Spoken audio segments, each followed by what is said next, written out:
घूंघट। अरे नेहा, ओ नेहा, सो रही हो क्या अभी तक? नेहा की जेठानी जोर जोर से आवाज दे रही थी। घर के आंगन में खड़ी होकर नेहा भागती हुई अपने कमरे से निकली और बोली, दीदी आ गई मैं। जेठानी बोली, तुम्हें रात में ही समझाया था कि सुबह को जल्दी उठ जाना, तुम्हारी मुंह दिखाई की रस्म है। नेहा बोली, दीदी रात को नींद ही नहीं आई, जगह नहीं है और मन में थोड़ा डर था, इसलिए सुबह आंख नहीं खुल पाई। रजनी हंसती हुई बोली, नेहा मेरी प्यारी देवरानी, जल्दी से घूंघट कर लो, अगर माँ जी आ गई तो हंगामा हो जाएगा। नेहा ने घूंघट किया ही था तभी माँ जी वहां आ गई और तेज आवाज में बोली, चलो अब क्या यही गपशप मारती रहोगी तुम दोनों।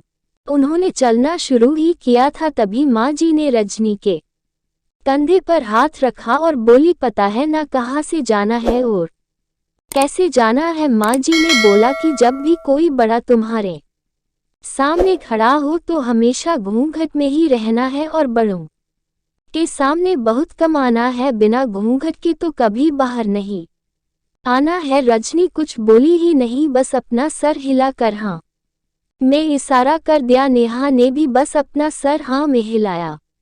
माँ जी के जाने के बाद नेहा ने पूछा, रजनी दीदी आप तो स्कॉलर हो और इन सब चीजों को कैसे निभाती हो? रजनी मुस्कुराई और बोली कि मैं तुम्हारे जेठ जी से बहुत प्यार करती हूँ, इसलिए अभी तक चुपचाप सब चीजें निभा रही हूँ। नेहा कुछ नहीं बोली और चुपचाप रजनी के साथ घर के बाहर वाले कमरे में जाकर बैठ गई। वहां पर एक पड़ोस की आंटी जी बैठी थी।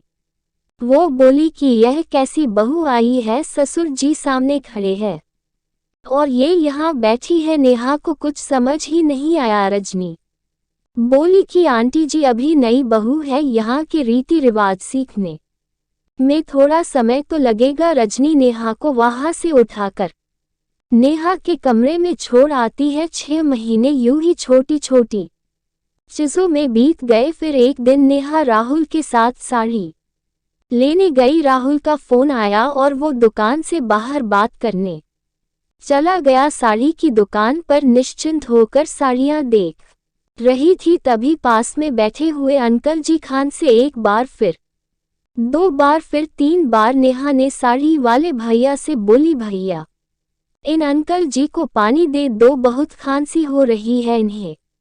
इतने में अंकल जी भड़क उठे और बोले, कितनी बदतमीज लड़की है ये, कुछ शर्म लिहाज है या नहीं, इसे दुकान पर हंगामा देख राहुल बाहर से भागकर अंदर आया और अंदर आते ही अंकल जी के पर छू कर बोले, मामा जी आप यहाँ। नेहा घबरा के दुकान से बाहर निकल आई, एक लंबा घूंघट करके गाड़ी में बैठ गई।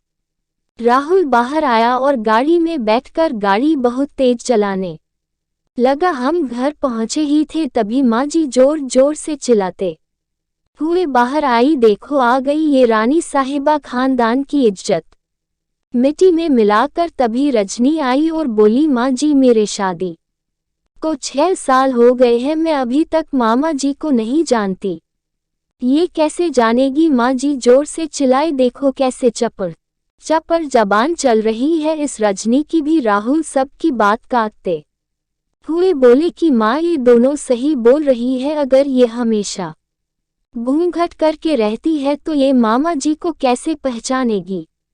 और माँ आज मामा जी के फोन पर तुमने पूरे घर की शांति को भंग कर दिया है। ये वही समाज है जिसने सीता माता पर भी उंगली उठाई थी। पिताजी और राहुल के बड़े भाई ने भी अपना पक्ष राहुल के साथ ही रखा। माँ जी थोड़ी देर सोचने के बाद वापस रजनी और नेहा के पास आई और बोली कि तुम दोनों को अपनी मर्यादा पता है, मुझे उम्मीद है कि तुम कभी भी मेरा सिर शर्म से नीचे नहीं झुकने दोगी। हम एक ही परिवार के सदस्य हैं, हमें हमेशा साथ रहना है, अच्छा वक्त हो या बुरा वक्त, हर सदस्य को अपनी मर्यादा पता है। माँ जी ने नेहा और रजनी को गले लगा लिया।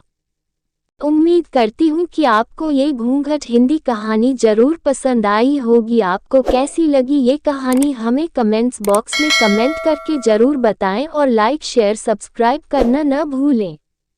धन्यवाद।